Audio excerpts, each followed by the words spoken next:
in banking and tech these days seems to be embedded finance. When you look at it, we're embedding tools like core banking, payment processing, or integrating lending solutions natively into our clients' applications. But on the back end, it's this ever expanding ecosystem of partners, whether it be processors, banks, fintechs, ISVs that are all selling, onboarding, and servicing dozens of products to thousands of end customers. And there are a lot of groups that are struggling to put all these pieces together in a cohesive customer experience. So looking at simple things like, what is my customer status in getting onboarded? Or when do we expect them to go live? One of the biggest ones is who's going to take the proverbial first call from a customer support perspective. So typically we see that burden fall on the end customer, the end client. And so how do we make sure that we can arm that end client with the relevant product information to be successful in that job? And to that point, in describing what that customer experience oftentimes looks like, one of our customers actually coined the term 1-800 ping pong.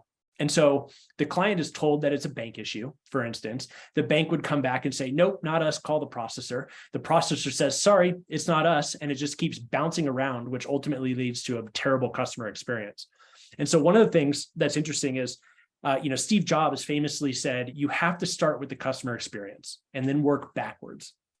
And that sticks with us because so often in working with these banks and fintechs to provide such solutions, much of the focus is on the tactical inner workings of the systems that we're building and that we're selling. But it's starting with a cool product, a cool feature, and then figuring out how you're going to sell that, how you're going to serve that, all in these complex ecosystems. And so when we work with these groups, our first step is conducting a journey mapping session. It's building an outside-in, customer-first journey map for each product, each team, each organization.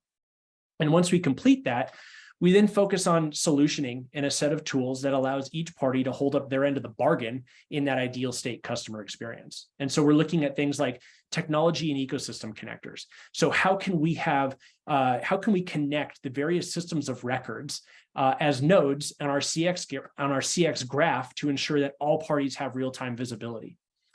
Visual journeys. So looking at overlaying a visual status tracker of any given journey that's pulling the right information from all those system of records through our technology and ecosystem connectors.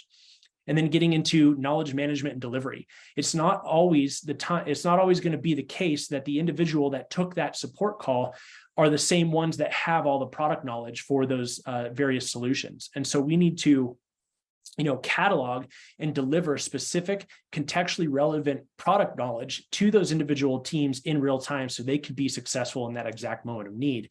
And then lastly, looking at how we embed these experiences. So going back to embedded finance, it's embedded customer experience. So providing the end client with a single front door for all requests, embedding powerful tools like conversational AI and intelligent case routing to make sure that we're getting the right information to the right people at the right time and context.